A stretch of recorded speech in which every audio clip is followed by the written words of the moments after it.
Good evening, you're watching Brass Tacks with me, Anusha Soni. The Tawang issue continues to dominate the winter session of the Parliament.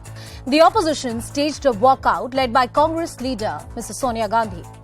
Mrs. Gandhi also released a statement slamming the government for refusing to allow a discussion on the floor of the House. While the opposition parties continue to demand a discussion, irresponsible statements on the Indo-China conflict seem to be the norm. Earlier, it was Rahul Gandhi who was slammed by the BJP for saying that Chinese are thrashing our forces. Now it's Shiv Sena leader from the Thackeray faction, Sanjay Raut, who has made yet another loose comment on an issue concerning national security. Amidst this political stalemate over the issue, two crucial aspects stand out. One is the thorough absence of any constructive dialogue and debate on a matter of national security. And second is the complete breakdown of political cooperation between opposition and government, which any mature democracy may warrant on an issue as serious as this one. Cutting through the clutter and sieving through the tamasha, we discuss what lies ahead and whether the constructive dialogue is lost to political stunts. Has India's national security being undermined? First up, a special report.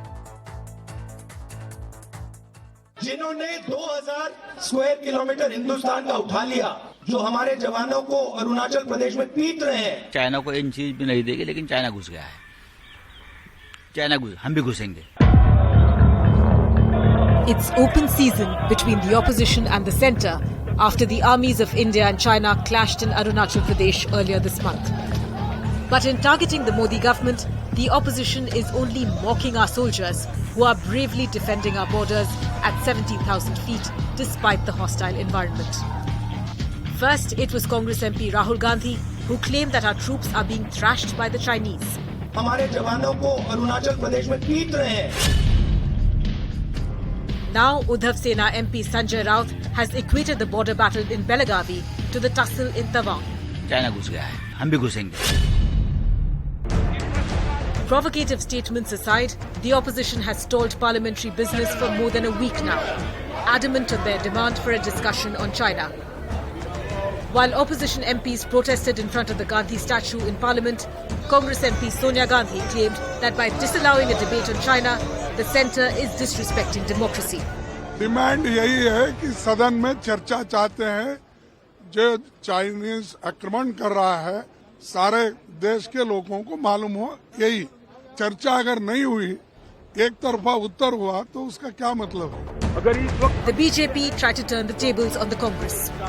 2005 में जब मैं opposition में थे और China border का issue उठाया था, तो उन्होंने बोला कि चाइना बॉर्डर का जो इशू होता है वो बहुत सेंसिटिव होता है, इसलिए पार्लियामेंट में चर्चा नहीं करके उसको इंटरनली डील करना चाहिए, और हम लोगों ने उसमें प्रेस नहीं किया। आज वही कांग्रेस पार्टी बार बार कह रहे हैं कि इसको चर्चा में लाना चाहिए। From mocking our soldiers to questioning the centre, is the opposition trivializing national security? Well, has the issue of national security been trivialized in our political discourse, especially coming in from some netas in the opposition ranks? Joining us on the broadcast is Shazia Almi, the BJP spokesperson. Aishwarya Mahadev from the Congress party also joins us on the broadcast. Sanjana Gadi, who's the spokesperson of Shiv Sena from the Uddhav Thackeray faction, is also with us on the broadcast. Lieutenant General Kulkarni, the former DG Infantry, is also with us, and Professor Victor Gao, who's a Chinese, who was a former Chinese diplomat, is also joining us on the broadcast. Aishwarya, I'm coming to you first. The government of India says and reminds the Congress party that there have been various instances in the past when matters pertaining to China and national security were not discussed on the floor of the House, keeping the sensitivity of the matter at hand.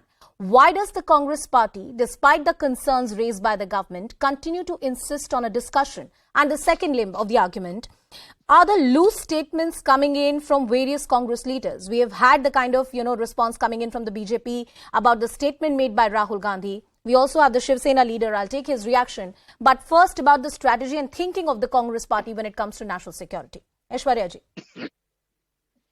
Good evening. Good evening. Hello, can you hear me? I can hear you just fine. Please go ahead.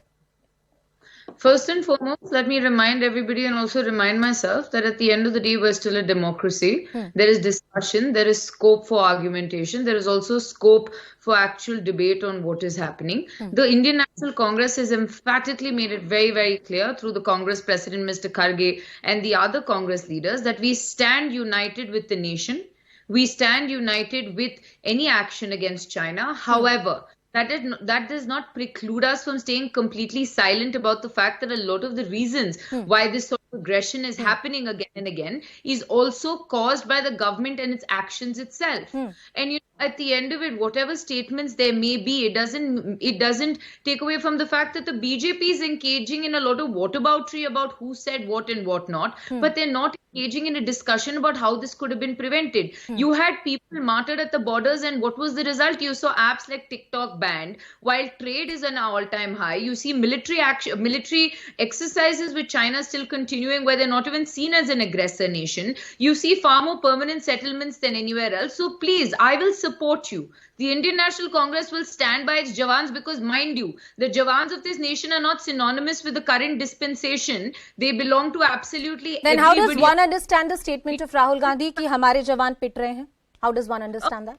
Do you not realize for a fact of the matter that we've had a lot of our soldiers martyred, and this time, luckily enough, But is that the language of any political leader belonging to India? That's the question which is being asked. Do you really want to get into the sort of severity of statements or things that have been derogatory? Well, that's dominating the political discourse, so I'm bound to ask you those questions. Can I complete? Please. It is not about semantics. The semantics of it has turned into an entire debate in itself, and Mr. Jaishankar, instead of telling you what positive steps they've taken against China, has decided to take on an attack against Mr. Rahul Gandhi. Keep the semantics aside, keep the dialogues or the statements you want to tackle aside, and go to the essence of the problem. The problem lies in the fact that you have a completely underfunded and underarmed army at the borders, and you see Jawans who are basically falling like cannon fodder. Previously, this time we were able to prevent it. But the kind of language that the Congress party is using, is it really good for the morale of our Jawans? And more importantly, is that the political front that India would want to put as a political community, especially when you're facing an adversary like China? The Congress party does not believe trivializing of this debate comes from words or dialogues from our side. The trivializing comes from the fact that at one time you talk about a 56-inch chest and you talk about Lalang while you're wearing a red shirt to welcome people for G20, and you decide to sit on a swing with premiers of nations that are aggressors to you. The trivialization of this entire matter and trivializing security comes from the sheer lack of political will of the current dispensation to arm our forces enough to fend off China and to give them an appropriate... I want to bring in Shazia Almi of the BJP as well into the discussion. Shazia ji, I'm sure you have a lot of rebuttal to give to Aishwarya. But the question that the Congress party is asking is, and that letter of Mrs. Sonia Gandhi also says, that at the end of the day, we are democracy. And there should be a free, honest and open discussion about important issues and what is the strategy of the government of India going forward, especially concerning LAC. And I'm sure the government of India will answer and has answered. But going back to the topic of discussion, it is not our foreign minister who started commenting on Rahul Gandhi, but it was Rahul Gandhi who to my greatest amusement, Rahul Gandhi talking about depth of understanding and lack of understanding and lacking depth. And he attributed this lack of depth of understanding of foreign relations and external affairs to Jaishankar ji. So I thought that was rather hilarious and if not completely ludicrous. And not just that, in the parliament itself, EAM, External Affairs Minister, did say that there were references made to his lack of understanding when he explained on what is happening between India and China and where does India stand. Not just that, there have been updates. And we all know what is going on at LAC. As much as we need to know, as much as this can be discussed in the parliament, it being a democracy. So that's one thing. And I'm sure the Indian government and the chiefs of the armed forces and the military intelligence are on top of it. I have complete faith.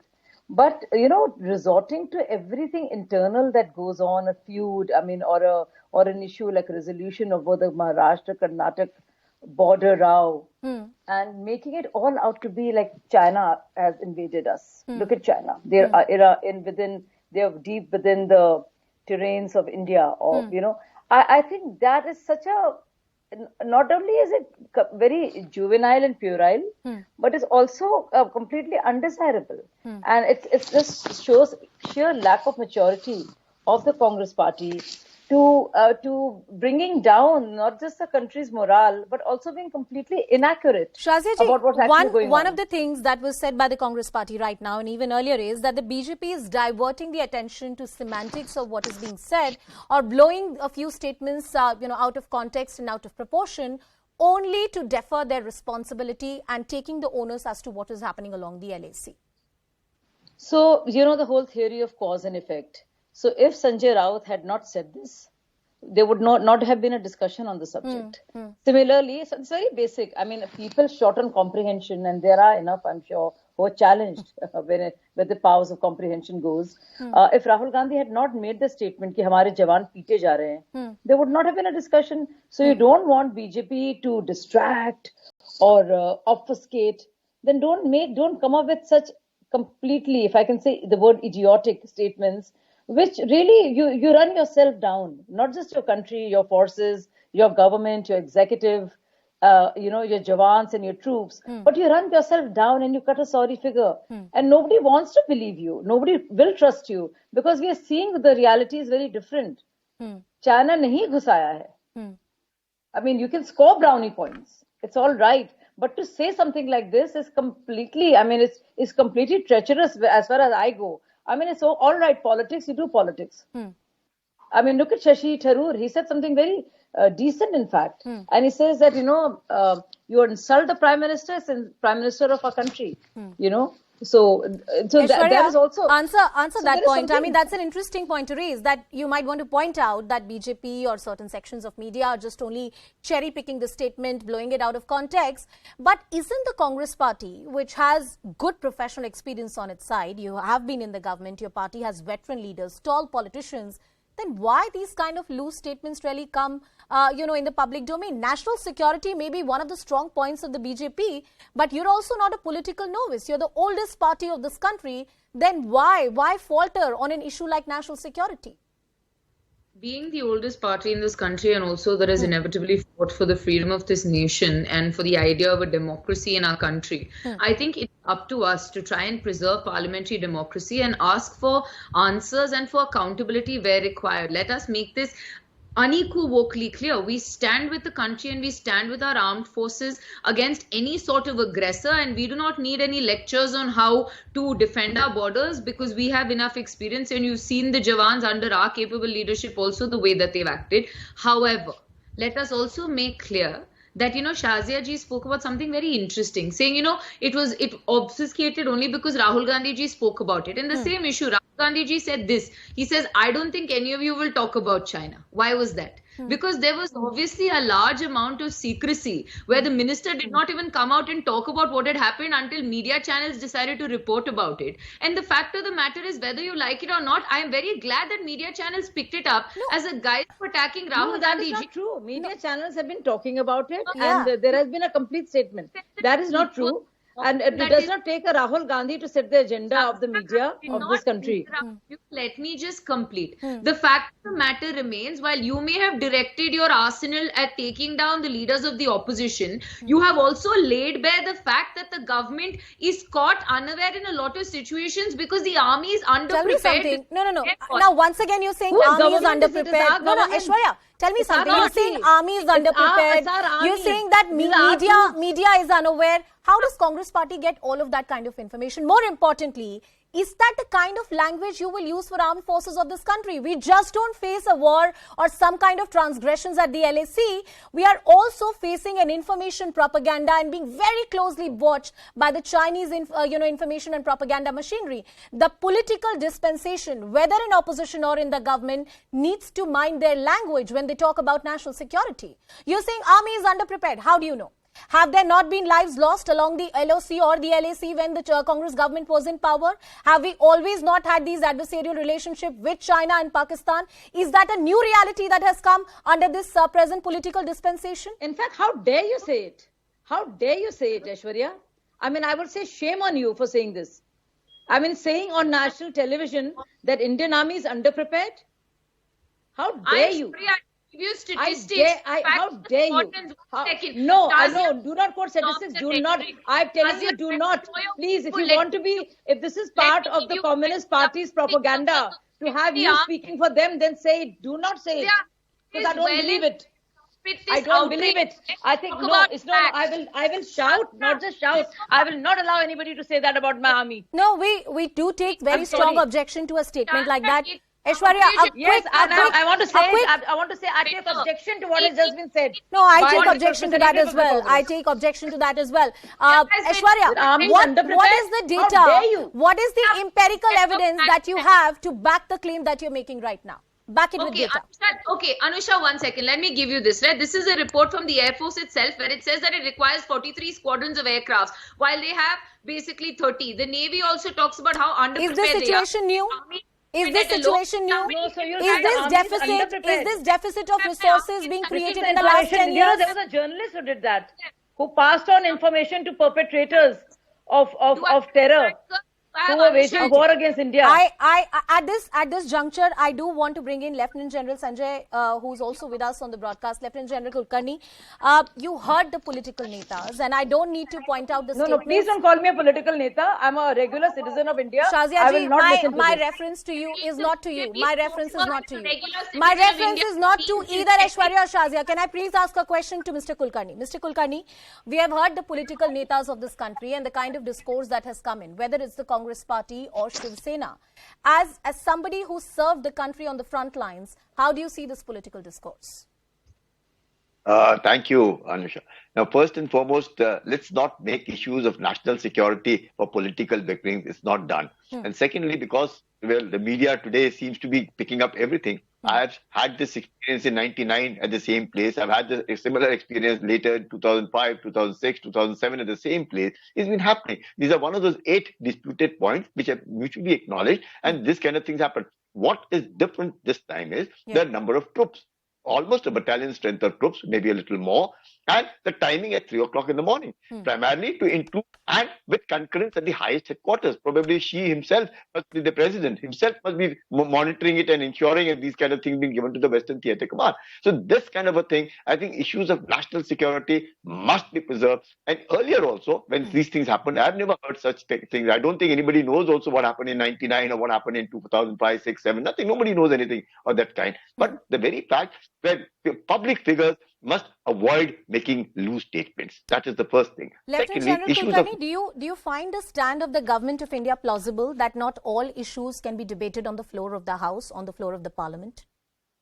100%. There are certain issues. Supposing I wish to know certain things, by all means, you walk up to the chamber of the minister, hold for a closed meeting, find out whatever doubts you have, rather than debate in the Parliament. The government has given a statement that should be adequate. It is the government. It has nothing to do with the political party. Any political party can form a government, and whoever is the government, the army is the national army. It's the Indian army, whichever government in power, and therefore the army in any case will not be pulled and pushed into these kind of things. But issues of national security must not be debated. There are certain sensitive issues. The relations between the two countries, China and India, at the lowest ebb. There is stability. There's maybe absolute stability right now, but situation is tense. You know what's happening all around. We have to be absolutely vigilant. How does this political discourse affect the armed forces? Because this is an age of information. Everybody is watching what is happening in national media and in national politics. And more importantly, vis-a-vis a neighbor like Chinese and their propaganda machinery.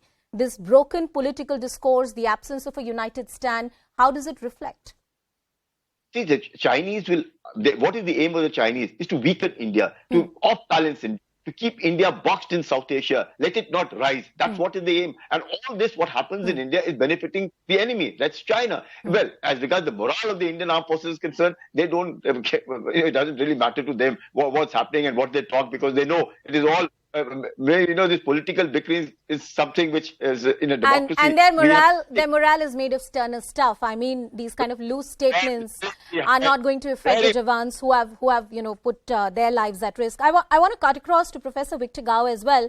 I also have Sanjay Gupta ji from Shiv Sena joining us on the broadcast. But before that, Professor Victor Gao, the Chinese policy of transgression and aggression when it comes to their expansionist agenda is something that most experts across the world point out is likely to continue in the times to come. Will a neighbor like China really walk the talk when it comes to diplomatic efforts? Because the government of India has made persistent efforts to reach out. Both sides have sat down on the table multiple times. There's still process of disengagement which is going on, and it looks like that China has opened yet another front in Tawang. Professor Gao. Thank you very much for having me. Please allow me to make several very important points. Sure. First of all, China has 14 land neighboring countries. China has signed border treaties with 12 of them. Only India and Bhutan have not yet concluded a border treaty with China. So this is the overall context that you should think about the border issues between China and India. Secondly, China does not view India as an enemy. Philosophically speaking, China and India are not enemies against each other, and they should not be enemies with each other. And China has all the goodwill and friendship towards the people in India. Historically speaking, for thousands of years, there have been no fundamental differences or conflicts between China and India, whatever you think about India as it is throughout the historical frameworks. And the border disputes which do exist today are not the responsibility of either China or India. Who should be held responsible for that? It's the British Indian Empire, which pursued the expansionist strategy into China and into many other neighboring regions, for example. And neither China nor India should be held as hostages of the expansionist British Indian Empire policies. And if India today wants to step into the shoes of the former British Indian Empire, it will not work and it will not succeed. Professor Gao, a follow-up question. Please allow me one interjection. While you may be right about the colonial legacy that we have to deal with, India is only pursuing its national interests. Yes, there are various points of conflict and dispute that exist between the two countries, but the kind of aggressive posturing we have seen from the side of Chinese, the aggressive tactics which have been deployed at the LAC, does not speak the language of a friendly nation. I do not see this as what you describe. First of all, there are border disputes between China and India. We should not neglect that. We should not disregard that. We should not ignore these territorial disputes. Then secondly, there is only one viable way to solve the disputes between China and India. That is through peaceful negotiations, through diplomacy, rather than through warmongering or military confrontations or even war. A war between China and India will be mutually destructive to both China and India and will be the last thing that China and India would need at this time. In the world, both China and India are considered very successful emerging markets. We should really devote ourselves to peaceful development, to lifting our people out of poverty, to improve the living conditions Gao, of everyone. I agree with you that those should be the development goal for any nation, and especially at a time when China continues to face a very difficult situation, once again due to COVID-19. Shifting our focus once again back to the domestic politics, Sanjay Gupta ji is with us on the broadcast. He's been patiently waiting. Sanjay ji, aapke paas aungi. And I want to talk about the statement that was made by Sanjay Rao today concerning China. And yes, he was talking about the Belagavi border dispute, but he said, जैसे China घुसा है, वैसे हम भी घुसेंगे. Is that the language of a national politician of a country, sir? देखिए, उनके कहने का ताल्लुक और जिस तरह से उन्होंने कहा, उनका ताल्लुक सिर्फ इसी बात से है कि इस मुद्दे को केंद्र सरकार गंभीरता से ले, क्योंकि किसी भी मुद्दे को लंबा खींचने का भी एक समय होता है. अब आजाद भारत के अंदर अगर हमारे देश के अंदर राज्यों का गठन किया गया तो संस्कृति और भाषा के आधार पर ही किया गया. आज 60 साल से मामला पेंडिंग है. मतलब जब केंद्र में भी बीजेपी की सरकार है और महाराष्ट्र में भी आज उनकी अलायंस है, तो किस लिए कर्नाटका के और महाराष्ट्र के मुद्दों को सुलझाया जाता? नहीं, लेकिन संजय जी, बेलगावी का जो पूरा मसला है वो तो दशकों से पड़ा हुआ है। वो ऐसा मसला है जिसका कोई सोल्यूशन अभी तक नहीं निकल पाया। जब कांग्रेस की सरकार थी महाराष्ट्र में, कर्नाटका में और केंद्र में, तब भी इसका हल नहीं निकल पाया था। सुप्रीम कोर्ट तक ये मसला जा चुका है, लेकिन वो तो मसला है ही नहीं यहाँ पे। आप बेलगावी के बारे में जो भी बात करना चाहें करें, महाराष्ट्र की जो भी कंसर्न है आप उठाना चाहें जरूर उठाएं, लेकिन उसमें चाइना की बात ले आना और ऐसा कहना जैसे चाइना घुसा वैसे हम भी घुसेंगे, मतलब शिवसेना या महाराष्ट्र तो चाइना नहीं हो सकता ना, चीन नहीं हो सकता, ये भाषा नहीं हो सकती जिसके बारे में हम नेशनल सिक्योरिटी के ऊपर बात करेंगे। संजय जी, तो इस बात को कहने का ताल्लुक सिर्फ इसी बात से है, जैसे पत्रकारिता की दुनिया में कई बार बात को इस तरह से कहा जाता है कि जिससे सरकार उसमें टेंशन लेती है, तो इस बात को कहने का ताल्लुक सिर्फ इतना, ऐसा थोड़ी है संजय राउत जी कोई पाकिस्तान की सेना उनके पास है, चाइना की उनके पास सेना है, या कोई मिलिट्री है उनके पास। वो जस्ट एक सरकार की टेंशन क्रिएट करने के लिए उन्होंने इस तरह की स्टेटमेंट दी है कि इस बात को गंभीरता से लेते हुए। आपको लगता है उनको इस तरह का स्टेटमेंट नहीं देना चाहिए था? आपको लगता है गलत तरीका था बात करने का? तो सही तरीके से बात करते करते हो तो कितना टाइम हो गया? अब आप मुझे बताइए कि मतलब 60 साल तक आजाद भारत के अंदर किसी मामले को पेंडिंग रखा जाएगा, अदालतों के अंदर इसको रखा जाएगा, तो एक दिन तो इंसान कुछ इस तरह की स्टेटमेंट देगा। आपको जो बोलना है आप बीजेपी को बोलिए या आप अपने राजनीतिक प्रतिद्वंदियों को बोलिए, आप राष्ट्र की सुरक्षा के बारे में ऐसे थोड़ी बोलेंगे। राष्ट्र की सुरक्षा से ताल्लुक इसमें किसी तरह का कोई ऐसा बयान नहीं है। राहुल गांधी जी ने जो बयान दिया है वो एक अलग चीज है, और जो संजय राउत जी ने कहा है वो एक अलग चीज है। आप राहुल गांधी जी के बयान को संजय राउत जी के बयान के साथ नहीं कंपेयर कर सकते, वो एक अलग चीज है और ये एक अलग चीज है। वो उनका जो संजय राउत जी ने बयान दिया है वो जस्ट एक तंज कसना है सरकार के ऊपर के मामले की गंभीरता को समझते हुए इस मामले पर जल्दी से डिसीजन लिया जाए, और जो राहुल गांधी जी ने बयान दिया वो एकदम अलग चीज है। उन्होंने तो स्ट्रेट फॉरवर्ड जो कहा है, हम उससे इत्तेफाक नहीं रखते। राजनीति में तंज कसना कोई नई बात नहीं है, आए दिन होता रहता है, मगर कई मुद्दे ऐसे हैं जो राजनीतिक तंजों से परे होने चाहिए। यही एक पूरा तर्क है जो मैं आपको देने की कोशिश कर रही थी। Shazia Ilmi, I want you to come into this discussion. Shiv Sena argues that we were only trying to get the attention of the government. Why are you making a big deal out of it? Well, it's the kind of language used and the references used. If there's an allusion to India-China dispute across the LAC, and that is referred to in a extremely aggressive manner, belligerent manner, with reference to Maharashtra-Karnataka border row, obviously people would ask questions, and it is just very unfortunate. But going back to the earlier conversation, the person on China who was talking about that China wants to maintain a good, wants to keep India as a friendly neighbor. Well, somebody has to talk about the incursions that have taken, the skirmishes, and it is India's stand which has always talked about de-escalation and disengagement.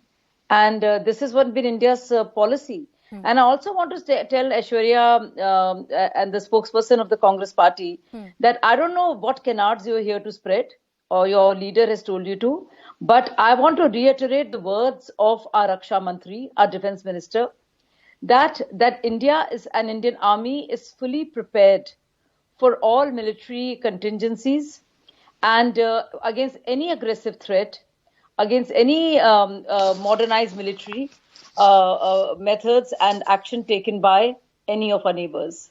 So please do not undermine the strength of our army and of India. That Sanjay Raut and the other political adversary, the Congress representative, can have a problem. Politically. Do not dare talk about Indian army being unprepared. Aishwarya, some minutes ago you were talking about the semantics of something.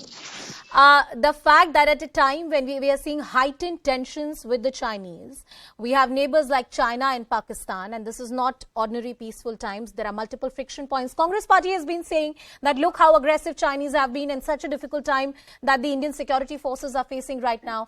At such a time, to be so off on the national security narrative, is this just about semantics, or points out to the rather, a deeper issue with the ideology that BJP accuses you of, that you don't believe in India's forces, you don't believe in India's national security, and perhaps your narrative helps the enemy nation? Honestly, we do not require any lecture from the government or the dispensation in power today.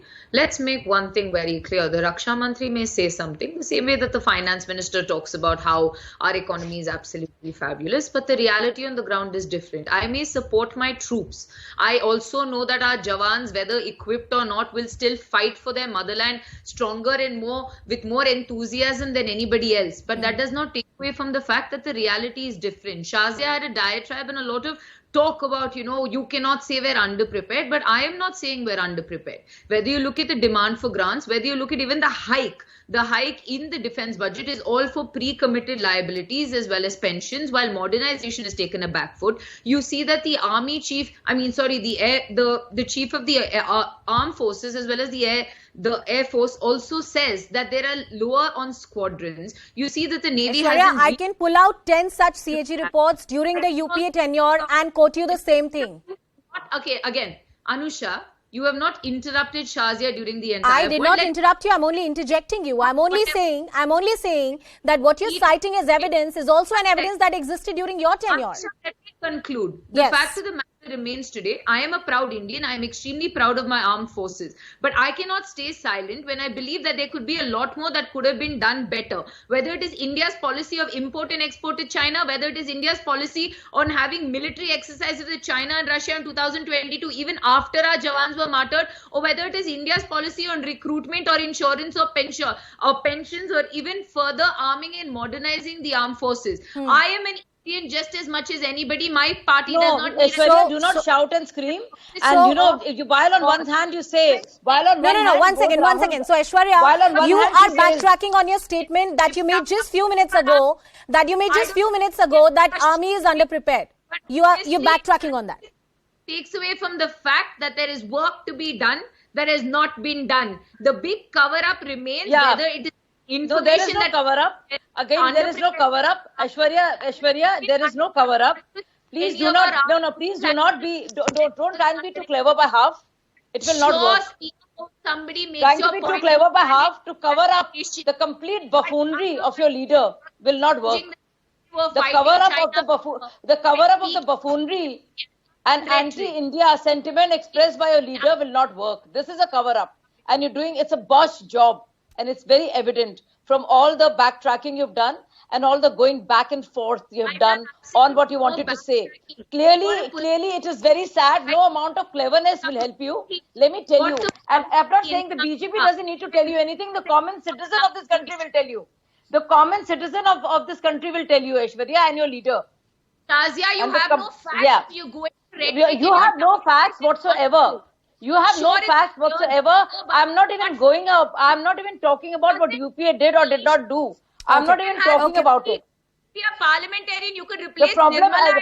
Our aggressors are our enemies. One thing is for sure that when it comes to you know nothing. When it comes to national security, the retweaking has happened of the narrative, like a leader. And clearly the opposition needs to catch up. The last has not been said.